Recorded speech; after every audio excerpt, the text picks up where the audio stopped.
Imagine Earth's orbit torn open like a wound, scarlet tendrils of plasma spiraling across the starscape. As the emergence descends, a Leviathan-class command vessel of the Syrex Dominion punctures the upper atmosphere. It isn't a ship, it's a monument to domination. 2 miles of obsidian alloy with jagged flanks designed not for function, but to terrify. Behind it trails a swarm of sentry cruisers and angular drone carriers, each bristling with rail-mounted particle lances and magneto-disruptor turrets. Humanity watches in stunned silence as the sky burns. On board the alien flagship's command, Spire, the general surveys Earth through a curved viewport of psionically infused glass. His name is unpronounceable in human tongue, a resonance, a pulse, a memory encoded in sound, but he is known among the Dominion as Vrazkal, the infinite will.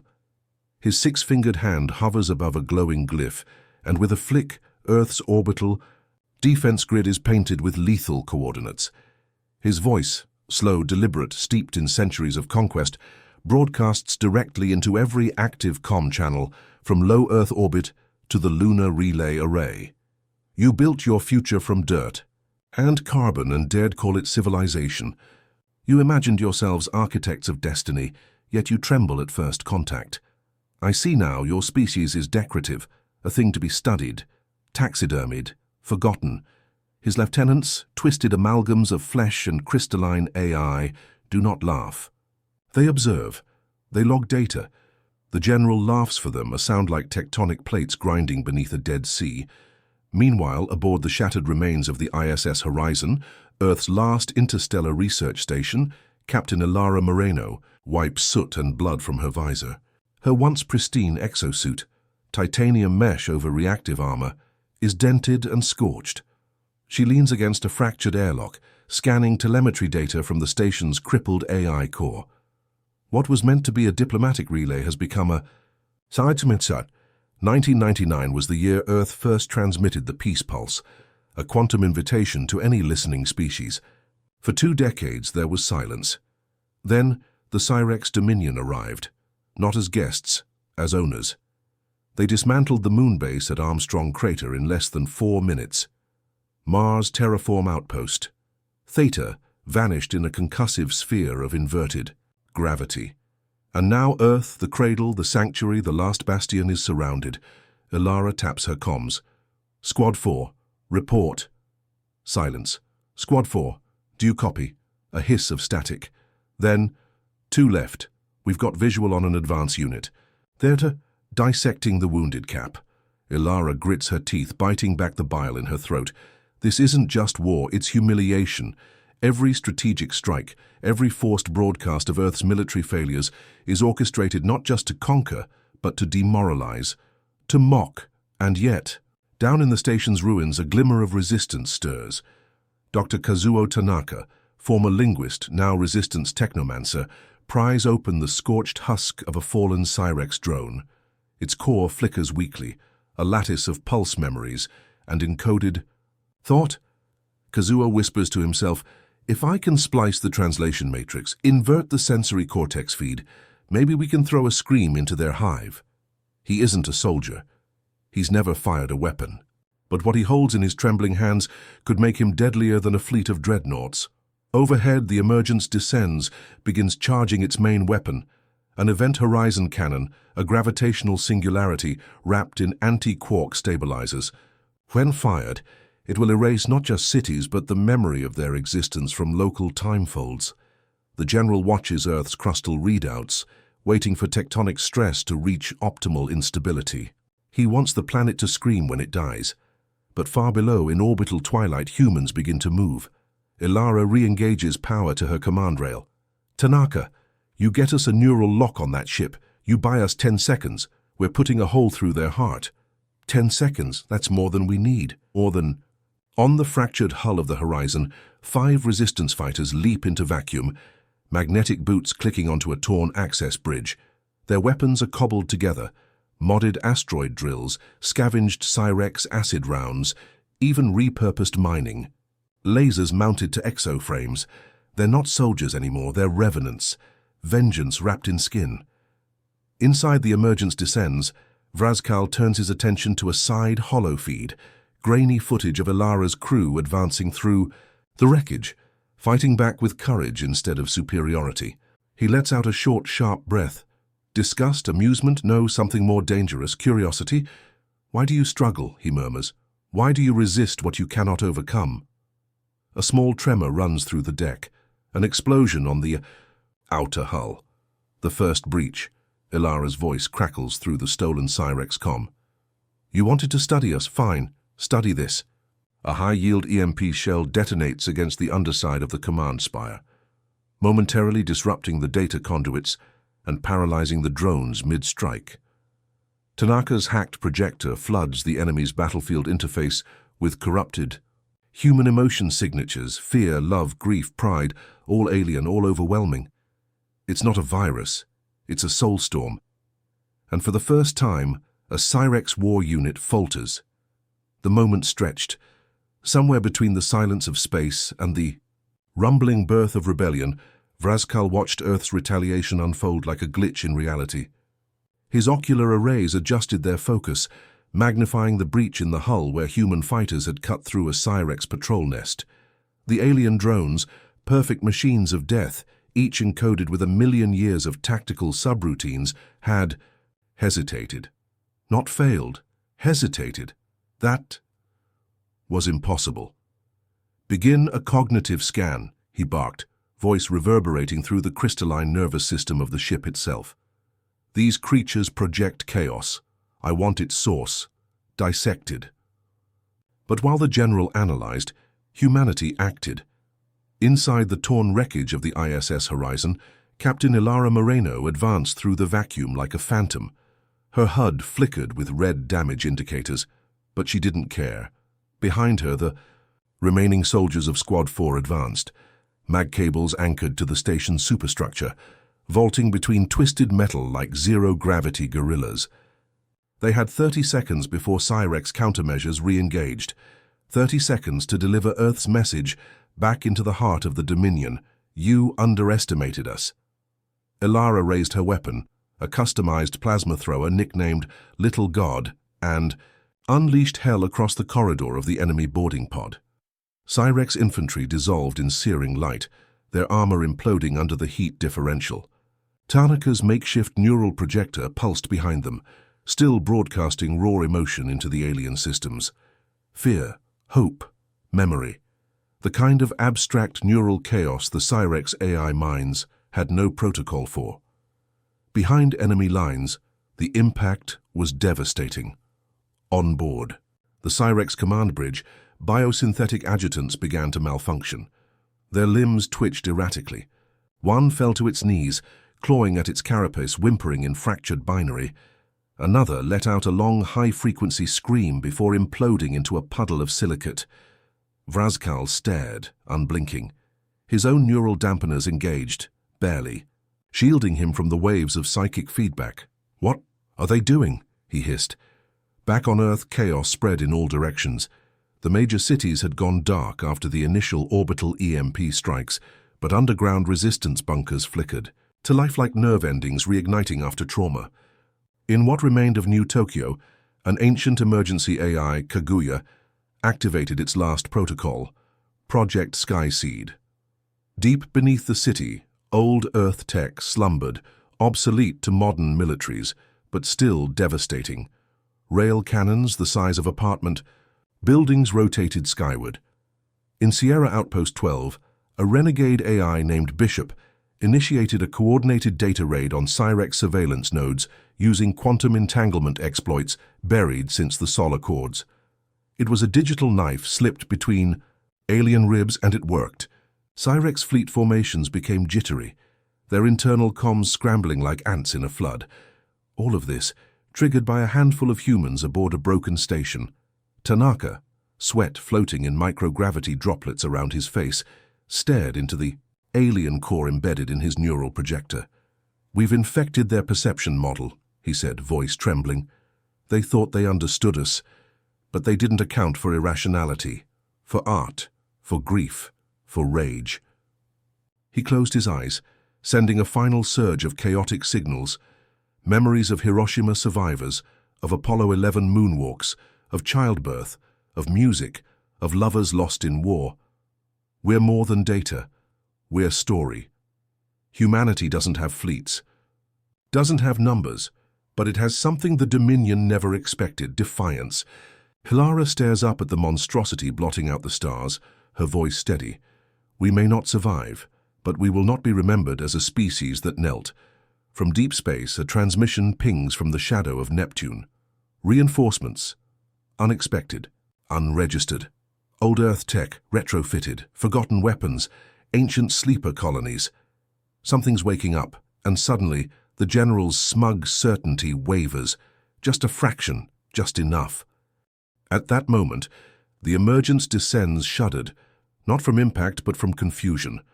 One of its drones crashed into another mid-flight. A carrier vessel turned 90 degrees without command. Systems across the flagship began running contradictory. Protocol's Vrazkol slammed his clawed hand against the command spire. Reclaim control, adapt to their neurological distortions. But it was too late. Ilara's squad reached the heart of the Syrex power spine. A glowing tower of pure energy stretched through the ship's center like a spinal column. "This is it," she said. "All we've got." Tanaka floated beside, her hands trembling. "If I overload the neural projector here, I can force a cascading synaptic collapse. But I have to stay behind. It's not portable anymore." Ilara looked at him, stunned. "Kazuo, no. You're not a soldier." "I am now," he whispered. She didn't argue. There was no time. She nodded once, fiercely, then activated her exosuit thrusters and launched the rest of the squad toward the extraction vector. Tanaka remained, one man against a civilization. The projector hummed louder. Energy arced through his veins, burning like liquid stardust. In that moment, the Syrex hive intelligence experienced something it had never known: empathy. It was like staring into an ocean without bottom and drowning in color. The flagship spasmed violently. From Earth's surface, amateur astronomers watched as the once pristine formation of Syrex ships devolved into chaos. Drone carriers collided. Patrol frigates misfired on their own. A planetary landing vessel veered off course and crashed into the Arctic Circle. The tide had turned, but there was a cost. From her cockpit aboard a stolen Syrex interceptor, Ilara turned to watch the Emergence descends crack open along its spinal conduit. There she saw the last burst of the projector's pulse, a flare of human emotion, bright enough to eclipse stars. Then, silence. Tanaka was gone. Vrazkal, thrown from the collapsing bridge, clawed his way into an escape pod. He would survive. But his humiliation had already been broadcast across the Syrex Dominion. An ancient warlord, brought low by primitives who should have died screaming. His reputation fractured, his command revoked. His name now whispered as a cautionary tale. Earth had drawn blood, and somewhere hidden beneath the sands of a Nevada test site, an even older weapon began to stir. Humanity had more secrets yet to unveil. This war was not over. It had only just begun. The desert didn't remember. Beneath the cracked, sun-blasted sands of what once was Groom Lake, a place erased from modern maps, spoken of only in fringe. Forums and conspiracy archives, Project Echo lay dormant. Buried 17 stories deep within the Earth's crust, the Echo Core was a relic of forgotten wars and Cold War desperation. It had no satellite uplink, no living personnel, and no official record. Just one failsafe, a biometric signature keyed to a woman born in 2084, Ilara Moreno. As the stolen Syrex interceptor pierced Earth's upper atmosphere in a trail of fire and broken stars, Ilara pushed her suit to the edge, blood vessels swelling under G-force strain. The cockpit stank of alien coolant and scorched human leather. She was alone. Her squad was gone, scattered across the Pacific re-entry zones, presumed dead or captured. Tanaka's voice still echoed in her mind like a dream she couldn't wake from. She had one target now, one last string to pull. The ship punched through, a classified air corridor over Nevada. Defense satellites tried to ping her. None received. She dropped into manual control, overriding every auto-fail safe with muscle memory and grief. And then, the ground yawned open. Massive metal petals like an artificial bloom peeled back from the desert floor. Ilara plunged into a chasm lit by ancient halogen strobes, guiding the Syrex ship toward a landing pad lined with rusted scaffold. Arms and blast-worn gunmetal. The moment she touched down, the pad began to descend, automatically. No voice, no protocol. Just motion Project Echo had awakened. Inside the facility, lights flickered on, row by row, like eyes opening after a deep coma.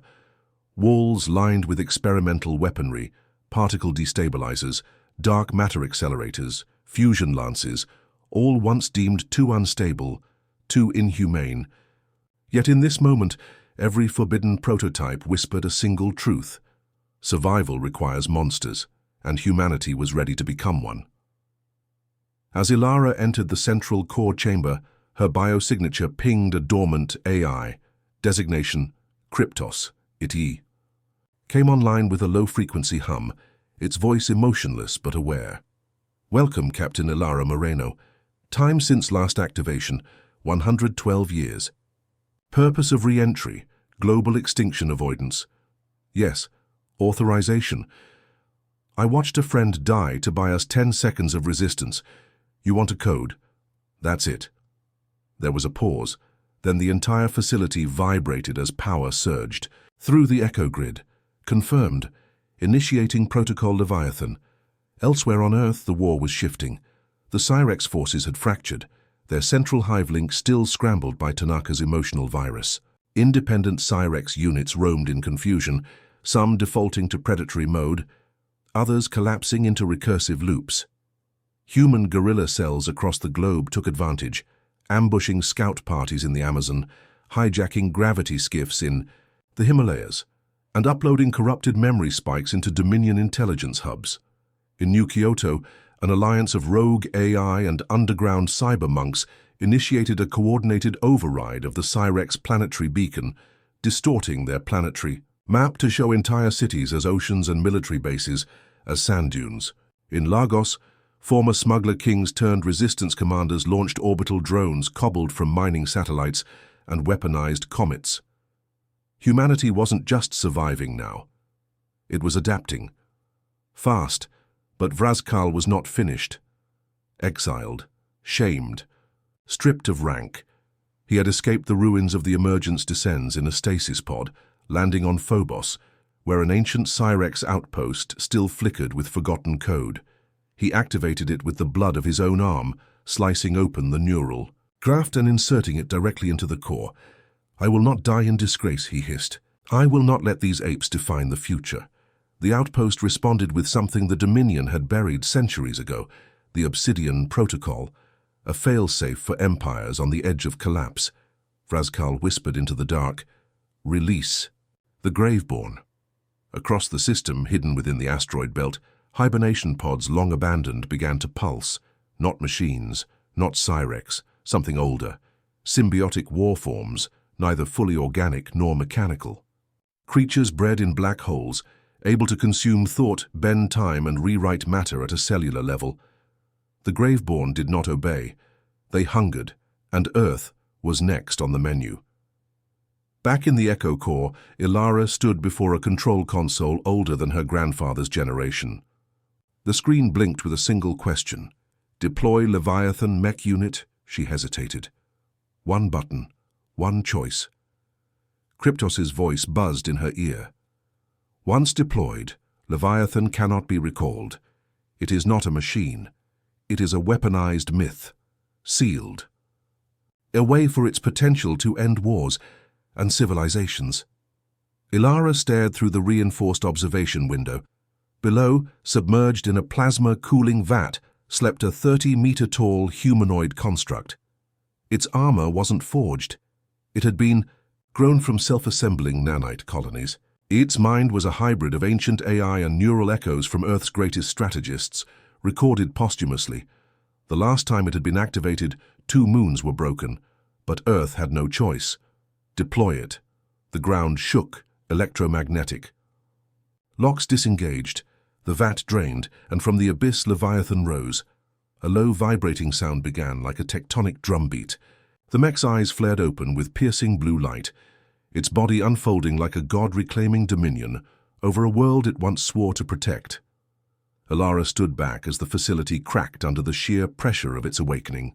Above, the Syrex fleet began to regroup, rallying around a new signal, stronger and darker than before. The Graveborn were coming, but now Earth had something to send in return. Not peace, not surrender. A war machine with the soul of a dying world and the fury of everything it had lost. The stars above Earth seemed to hold their breath as Leviathan's armored feet crushed the surface of the Echo Core facility. The mech's movements were slow at first, its body creaking and groaning as the nanite matrix bonded, solidifying the massive frame. With every step, the ground shook beneath it. It was a perfect blend of ancient warfare and cutting-edge human ingenuity, a god made of metal and thought. Ilara sat within the cockpit, her heart pounding in sync with the thrum of the Leviathan machine's power systems. The moment she had been dreading was now at hand, launching humanity's ultimate weapon against an enemy that had already crushed everything it touched. Could she control it? Could she rein in the beast they'd built, or would it unleash a fury that even the Syrex couldn't contain? Kryptos's voice buzzed in her helmet, calm, yet unsettling. Captain Ilara Moreno. Confirm. Are you prepared to initiate Protocol Ascendant? Ilara gripped the controls, taking a deep breath, her fingers twitching in the weight of the decision. This wasn't just another mission. This wasn't just another battle. This was humanity's answer to the existential threat of annihilation. She hadn't signed up to be a leader of the human race. She had signed up to survive. But now survival was a shared duty. A call for every man, woman, and child across the globe to stand their ground. Yes, Ilara said, voice steady. Initiate Protocol Ascendant. The cockpit hummed with power as Leviathan's neural processors came online, linking directly to Ilara's own nervous system. She could feel the mech's immense strength, 100 tons of shifting metal and neural interfaces melding into one. The world outside blurred, her perception bent, expanded, as if her very essence was folding into the mind of the machine. Then came the first order. Targeting coordinates confirmed, launch sequence complete. Leviathan's massive arm, encased in shimmering alloy and nanite-enhanced muscle fibers, swung into motion. The gauntlet, a powerful weapon powered by the raw energy of the core reactor itself, extended. A beam of blue light surged forward, tearing a hole in the sky as it shot toward the Syrex fleet, now gathering in Earth's orbit. The Syrex had regrouped, pulling together their forces in a desperate attempt to recover from the chaos caused by Tanaka's viral attack. Their ships, once part of a sleek and disciplined war machine, now drifted like vultures, aimless and confused. But even in their confusion, they were formidable. The Graveborn were already descending, horrible, ancient creatures made of liquid. Black and incomprehensible design. Biological and technological hybrid entities designed to consume the very fabric of reality. Vraskal stood aboard the Syrex flagship, his broken pride restored by the arrival of the Graveborn. He watched as the creatures manifested, black wings unfurling, their tendrils flicking in the vacuum of space, as if they could taste the very energy of the stars. "They will be our salvation," Vraskal hissed, more to himself than anyone. "Their hunger will consume these humans." He was wrong. He hadn't yet grasped what was happening. The tide of the battle was not a simple clash of strength, but a game of perception, of chaos, of human ingenuity. And as Leviathan's arm swung once more, the weapon unleashed a singularity pulse, a massive, concentrated shockwave of energy that tore through the Syrex formation. Ships exploded in spectacular flares of light. Others were sent spiraling into the empty void, helpless in the face of this new terror. In that moment, the Syrex Dominion knew fear. The Graveborn too recoiled, as the blast sent ripples of temporal distortion through their organic forms, their dark forms flickering, struggling against the energy that crushed the very essence of their being. Vraskal watched in horror as his empire's greatest weapon, the Graveborn, began to fall apart. Their bodies crumbled to ash, their minds scattered like dust. He staggered back, howling into the empty void of space, but his cries were lost in the roar of destruction around him. His hubris had led him to think the Syrex would always dominate. He had underestimated the strength of a planet fighting for its survival. Ilara, standing at the helm of the Leviathan, could feel it.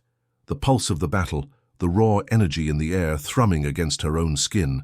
She didn't have time to savor the victory, didn't have time to breathe. Her mission was far from complete. The Syrex flagship extermination protocol was not completely destroyed. It had retreated to the far side of the moon, regrouping, sending out distress signals. The battle was not won yet. The Dominion, though wounded, had not been crushed. But the message had been made clear. Humanity would not bow. As the battle raged, Ilara's mind flashed back to Tanaka, his last words, his sacrifice. She wondered if this was all worth it, if the cost of survival had been too high. But then the voice of the resistance came to her, a chorus of voices from across Earth's underground. The resistance fighters in the Amazon, the hackers in New Kyoto, the smuggler kings in Lagos, all working together to send one message to the Syrex. This world is ours. Leviathan's steps grew more powerful, a slow, inexorable march toward the heart of the Syrex fleet. Every soldier, every person, fighting, holding the line for a future they could barely imagine, but could now see just within reach. Their collective strength had awakened something within them. They were no longer survivors waiting for the end. They were a force. And as the first Syrex ships began to flee, Ilara stood tall, her eyes fixed on the distant horizon of space. There was no turning back now. The war had only begun. But for the first time, humanity had tipped the scales. The stars no longer felt so cold. If you've enjoyed this epic tale, witnessed humanity's rise from the ashes, and felt the pulse of the resistance in your own veins, be sure to share your thoughts with us. Comment below with what you think comes next for Ilara and the survivors, and don't forget to like and share this video to spread the word. The battle for Earth may have begun, but this is just one chapter in an unfolding universe. We'll be back with more stories from the stars. Don't miss what's next. Thank you for being part of this journey.